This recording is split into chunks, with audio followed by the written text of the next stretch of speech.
Hello everyone, it is Samantha and I hope you guys are having a fantastic day today. I am here today to finish out my discussion for Robin Hobb's Assassin's Quest, the final book in the Farseer Trilogy. This is, as you guys may know if you have been following my channel, is part of my series, Realm of the Elderlings Revisited, as I reread all of Robin Hobb's books. So I've been trying to do discussion videos on each one. Assassin's Quest is a big book, so that video is getting too long and I knew I was going to have to film my part 2, and that's what I'm here to do today. So I believe about the time that I finished off in my prior video was when Fitz finally arrives in the mountains and we finally see him and the Fool reconnect, and this scenes between him and the Fool, you really start to see just how much they love and care for each other. I don't think the Fool quite realizes just how much Fitz loves him and cares for him, but you definitely start to see just how much the Fool loves and cares for Fitz. So that's always a really wonderful part of this book that I enjoyed, is when Fitz arrives at the mountains, because you have all the interactions between Fitz and the Fool and you see their relationship grow, and then you start to get into more of the relationships between Catrican and Shade and Fitz. So this is kind of where things start to really take off in this story, and it's basically from here on out where I actually enjoy the book. First half of the book I didn't quite enjoy as much, but this section I really do. It's also about this time, even before Fitz is presented to Catrican, that we learn that Shade does in fact is aware of the fact that Fitz has fathered a child with Molly and he is prepared to use him for the Farseer throne. And I don't blame Fitz for being pissed, because this is how Fitz was used as a child and he doesn't want to see his own child be used basically as a pawn in a Game of Thrones. And I don't blame him for being angry with Shade. I feel like this is really when Shade starts to frustrate me as a character, because he's a little bit too devoted to the throne at the sacrifice of everybody around him. And I don't blame Fitz for not wanting to be used as a pawn and allowing his progeny to be used as a pawn. So I could definitely feel for Fitz, his hurt and his anger in this situation. Kettle also starts to play a more important role in this point. She is very well versed in the prophecies of the White Prophets, and she has no qualms about quoting the prophecies back at Fitz and the Fool, which is just kind of surreal to see. Everybody's kind of aware of the role that Fitz and the Fool are playing. You know, the Fool is the White Prophet, Fitz is his catalyst, and this is really the part in the book where everybody's kind of aware of that relationship. But I don't think anybody quite knows exactly what it means and how important it will become, even Fitz and the Fool themselves. At this point, and then lead up into the scenes where Fitz is presented to Catrican, and Catrican demands an explanation from Fitz, and she's very, very angry with him, and thus ensues one of the most painful chapters to read, and the start of my hatred for Catrican. I didn't really particularly care for her in Royal Assassin, but this scene really pissed me off. I understand that Catrican was upset. She had been through a lot. She basically had her throne ripped away from her. Her brother was killed by Regal. She lost her child. She feels that she has lost her husband. So she's been through a lot, but so has Fitz. And to sit there and act like he is the reason for all of this to have happened, and that he somehow should have done better, I felt was just asinine. She's basically using him as a scapegoat, a whipping boy. It was all his fault. Like, Fitz was 16 through most of Royal Assassin.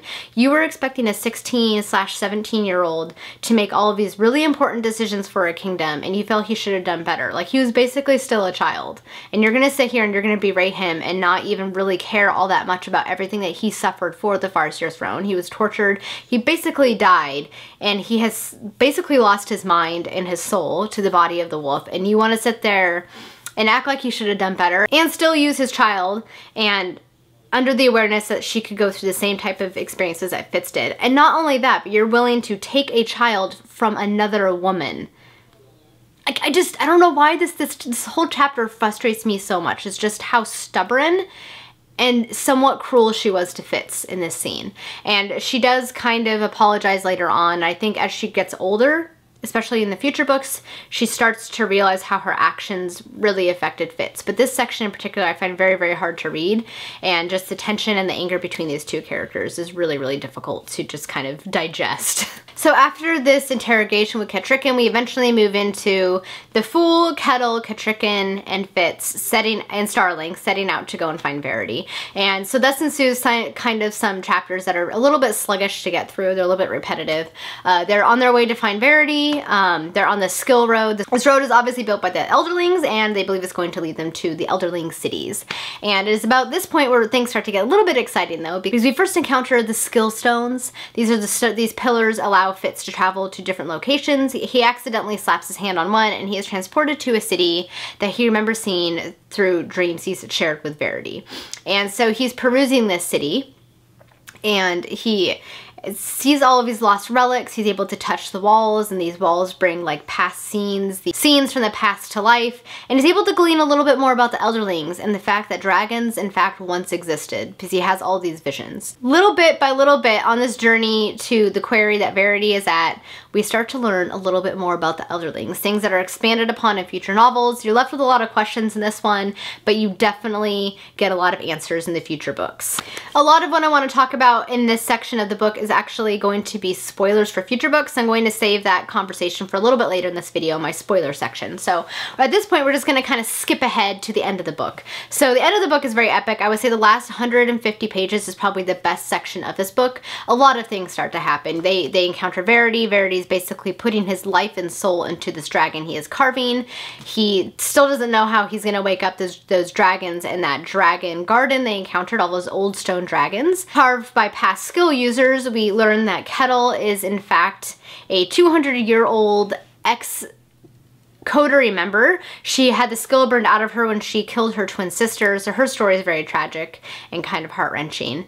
And also, she's just kind of a stubborn character though, because she's also just a very frustrating character because she's so damn stubborn and reticent with all of her knowledge. Like, she could have helped Fitz, you know, a lot sooner on that journey than she did, right? By just, you know, divulging her story. We have everybody trying to help Verity finish carving his stone dragon. Kettricken, of course, is devastated to see what's happened to Verity and the fact that she's going to lose him to this process.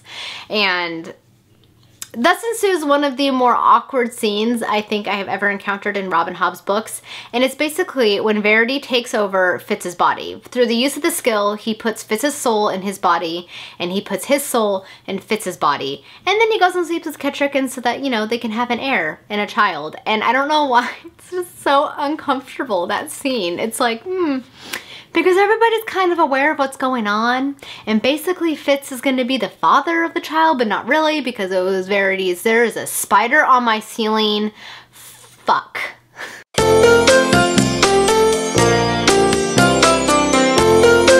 And everybody kind of knows this, and it's just, I don't know, it's just a really awkward scene, and it definitely plays into the future books. Again, a little bit more on that later. The other important scene that we have in this book is when the Fool accidentally touches Verity and he gets skill on his fingers.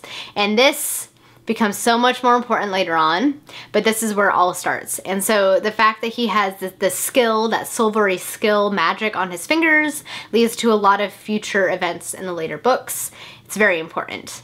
Very important, and it's a very big clue in a certain series. That's all I'm gonna say. But he basically uses this to kind of help finish carving Girl and a Dragon. He feels very drawn to her. The skill in his fingers allows him to basically know the history of any object that he touches. So it's all very intriguing, and we still don't know at this point quite where the skill river, this silvery liquid comes from.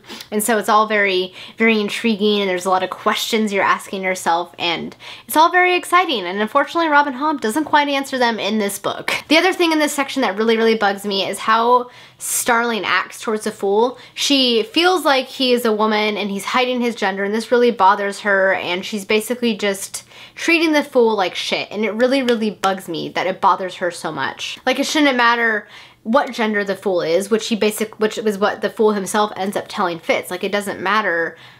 Like, it's all plumbing. Like, this is who I am, and you guys need to accept me. And I hate Starling in this section because she's just so terrible and selfish, just the way that she treats the Fool. And it's just really, really hard to read. And this is a section where I really started to, between this section and the way that Starling's treatment of the Fool is handled, as well as the section where she betrays the fact that Fitz has a child, are the two things that really make me not like Starling.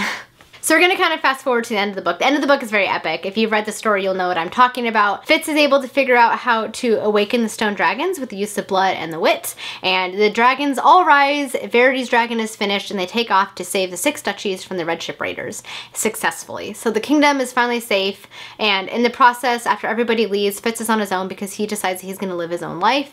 And it is at this point he has his final battle with Regal. And basically, instead of killing him, I think Fitz handled the situation quite well because he still burns a devotion to the Farseer throne into Regal, basically making him crawl back and devote the rest of his life to serving the throne. And I think that that ending and his revenge was so much more epic than outright killing Regal, and I was so proud of Fitz for doing that. It was like, yes, Fitz, that's the way you handle that. And the very end, with how Regal's death happens, that weasel goes back and he kills Regal. That weasel told Fitz, he said, I'm going to kill him like a coney, and he did. So that little weasel finally got his revenge, and I was like, this is a very, very good ending to this series. Before I get into the spoilery section of this video, I do want to highlight 2 things that if you have not yet read the other books, that you should remember, particularly going into the Liveship Trilogy. And that is the fact that the Fool has skill on his fingers, and the fact that Fitz gave the Fool the earring that he received from Lady Patience, the one that Burrick gave to his father. It's just all I'm gonna say. I'm just gonna leave that here. Just, you know, keep those 2 things in mind when you start reading the rest of Robin Hobb's books. All right, so now we're going to get into the spoilery section of this video. I'm going to throw the spoiler up here on the screen. When you see it go away, you'll know it is safe to finish watching this video because this will contain some spoilers for the future books. There's a couple of things I just want to talk about, little Easter eggs that I find exciting. The first one is when Fitz is in the Elderling city and he is in that map room and he kindles the fire. In Rainwilds Chronicles, when they finally make their way to the city, the dragons and their dragon handlers, they encounter this room and they encounter the fire, and they're all upset that somebody would like burn something in this room and that somebody was here. And like when you're reading the Rainwilds Chronicles and you know it was Fitz, I don't know, it just feels so exciting, like the way everything interlocks.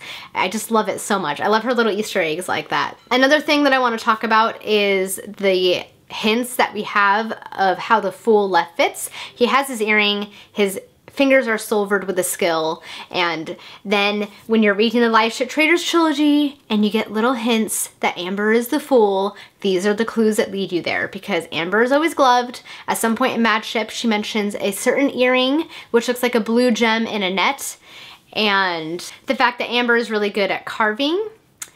These are just the little clues that you have that Amber is the Fool. And when I finally realized it in Mad Ship who Amber was, I was so excited because I love Easter eggs like that. But you get the little clues that lead you to realizing who Amber is in this book. And it's just all very exciting. This is why I love Robin Hobb's books and why I always recommend you read them in order.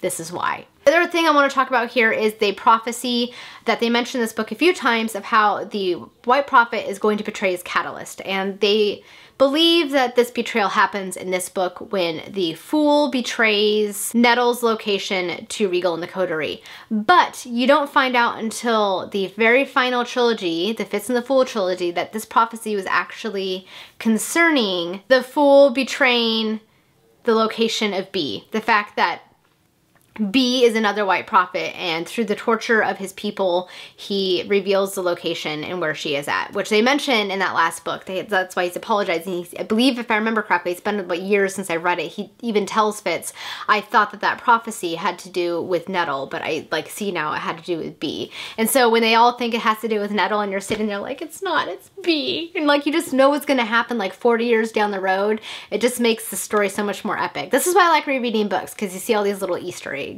The other important scene I want to talk about in this book that's spoilery has to do with when Fitz and the Fool are stuck in the Skill Road in that vision of the past, and Fitz sees the Fool wearing a rooster crown, and that rooster crown is so important. It's even more important because at the very end of the Liveship Trilogy, he finds the crown base without the feathers, and then in the Fool's Fate, the final book in the Tawny Man Trilogy, Fitz finds all the feathers, and this crown is what saves the Fool's life in that book.